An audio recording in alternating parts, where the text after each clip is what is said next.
Honestly, guys, to say I've had a bad week would be the biggest understatement of the entire century, guys.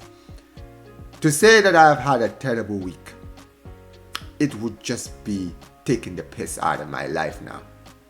I mean, if it wasn't bad enough that I had to watch us embarrass ourselves in that El Clasico, if it wasn't bad enough that this season so far, I've seen my team get exposed week after week after week.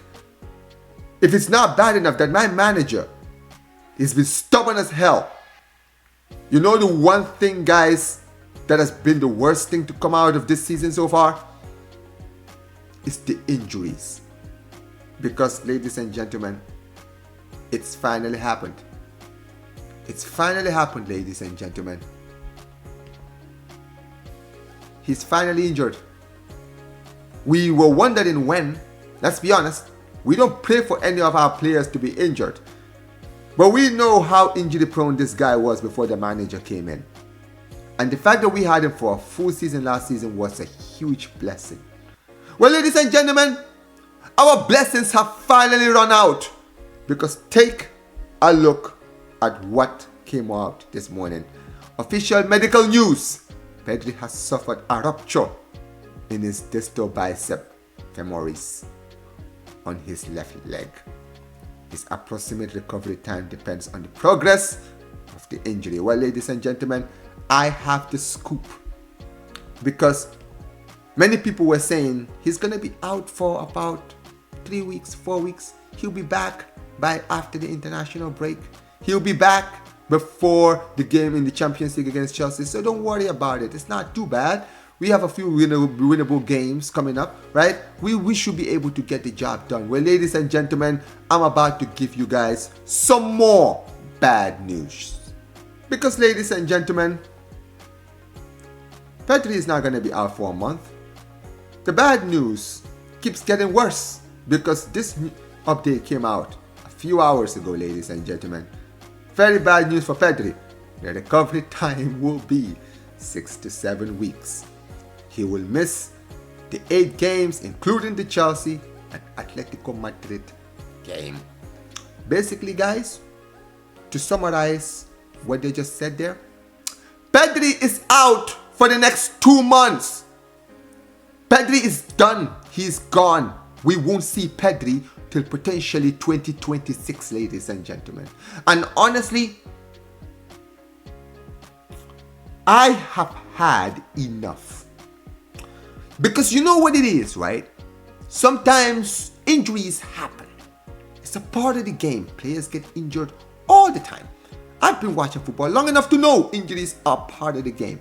But guys, at what point are we going to start asking the questions of why this is happening? Why, ladies and gentlemen, is basically all our players out injured? Because if you guys don't believe me, let me just show you what I'm talking about. This is our current injury list, ladies and gentlemen. Our current injury list. Look at that, guys. Andreas Christensen, he's just suffered an injury, guys. He's also going to be out until after the international break. Who knows? Dani Olmo, out. João Garcia, still out. Rafinha, still out. Gavi, out. Ter Stegen, out. And look, we can even go backwards, guys. Look at our injury record during October, guys. We had De Jong out. We had Lewandowski out. We had Ferran out. We had Rashford out. We had Yamal out. We had Eddie Garcia out. Look at this, guys. We can even go backwards. Look at this September, guys. We had Kobashi out, right? We had Balde out. We had look at these injuries. Look at these injuries, guys, since the start of the season, since August till now, ladies and gentlemen. Basically, guys, our entire squad have either been injured or are currently out injured right now. Basically, our 23-man squad, guys, barring probably 5 players, every single player in the squad has been injured this season so far. And to make it worse, guys, we're literally 2 months into the season. 2 months. We got 9 months of the season to go. There's still 7 more months of the season to go, guys. I am genuinely at a point now where I genuinely think our season might be over. Because don't call me overreactionary. I don't want to hear it, okay? if we're losing all our players now, all these injuries now, do you think these injuries are not going to affect us for the rest of the season? I mean, we literally heard that Rafinha, when he got his injury before the international break that just passed, we were told that Rafinha will be back after the international break. Well, ladies and gentlemen, it's literally October 29th. October 29th, ladies and gentlemen. Rafinha is still not back, and we still don't know when he's going to return. They've still not told us when he's actually likely to return. We're hearing that Lewandowski is back in training. That's great. And you know what the worst thing is, guys? I literally got some news a few minutes ago that Frankie de Jong didn't attend training or report to the team. They're saying it's for personal reasons, but they're saying he'll be back tomorrow. Well, ladies and gentlemen, I want you guys to hear this from me now. I'm making this video on Wednesday. Tomorrow is Thursday. Guess what, ladies and gentlemen? If we hear that de Jong is out, honestly, we need to ask questions. We need to ask questions because what is going on? And to make it really worse, guys, have you guys noticed how all of our players are not even getting injured on the pitch? Like, think about all the injuries we have right now in the squad. How many of these players were injured in games? During the game. Most of these players get injured for some reason. They're all getting injured during training. What is Hansi Flick making these guys do in training? What is he actually doing?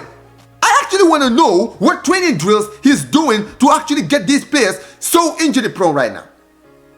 I don't understand what is going on, guys. I really don't know what is going on. And honestly, when it comes to the Pedri situation, guys, I knew this was coming. I'm not even surprised that Pedri is injured. I really am not. Because we know that Pedri is made out of glass. Last season was literally his fittest season at Barcelona. Last season, 24-25, was the fittest that Pedri has ever been at Barca since his first season joining this club. Every season since the 2020-21 season, he's had injury after injury after injury. We've been sitting there saying protect Pedri at all costs because we know he's injury prone. Well, left what, ladies and gentlemen? Flick wasn't listening to the message because take a look at this. Take a look at this, ladies and gentlemen. Pedri has played 72 games. 72 out of a possible 73 games. Pedri has been in the squad playing. And now, ladies and gentlemen, and everyone is surprised. I mean, who's surprised? Because I am not. I really am not. Right? I was wondering when the chicken was finally going to come home to roost. Because the funny thing is, last season, and even this season, for those of you guys who watch my videos constantly, watch my match previews, how many times have I sat there and said, bench Pedri? I've put squads where I put Pedri on the bench, but he continues to start every single game. And now we're wondering, and now all of a sudden we're surprised that he's out injured. This is on Flick. I don't blame anybody. I swear to God, Flick, this is on you. Because I don't want to hear anyone tell me any BS about, oh, but Pedri is our best midfielder. What do you expect?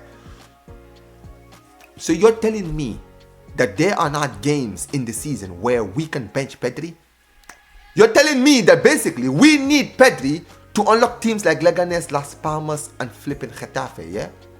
That's what you're telling me, right? You're telling me we don't have enough midfielders. We have players like Casado in the team, right? We have Fermin. We have Dani Olmo. We have so many Last season, our midfield was probably the most... most of our depth was in the midfield, and Pedri was still starting over everybody. Even in games where on paper we didn't need him. And I was calling this out last season. And now here it is, guys. Look at this. Look at this, guys. Look at the games that Pedri is going to miss, guys. Look at this, guys. Elche, Club Brugge, Celta Vigo away, Athletic Bilbao at home, Chelsea, Alaves, Atletico Madrid, Real Betis, Frankfurt. Oh, good God almighty, man. Honestly, guys, by the time Pedri returns, the title race could genuinely be over. That's the thing. The title race could genuinely be over by the time Pedri comes back. And honestly, we have to start asking the question, is this Flick's fault? It's the system that he's playing, the reason why our players keep dropping like flies, because this is not normal. This is not normal, guys, right? The way our players keep getting injured, not even in the games, but in training. What kind of training sessions are we doing in this? What are we doing training drills is he doing in the training sessions? To have all our players being out like this. Like, what is going on? I don't understand this. But here we are, ladies and gentlemen. Now, we have no Pedri. We have no Christensen. So basically, our best defender is out. And our best midfielder, the guy who is basically the key, the orchestrator, the architect, who runs everything in the midfield. Guess what, guys? 2 months out. And that, ladies and gentlemen, could be our season over. Because I was telling people this last season. I told people Pedri was everything to our team. He was the heart of everything good that went in our team. Well, guess what? The heart of the team is now out. Let's see now if I was right or wrong. But let me know what you guys are saying in the comment section below. Make sure you guys smash the like button, subscribe to the channel, turn on notifications. And yeah, roll on the season.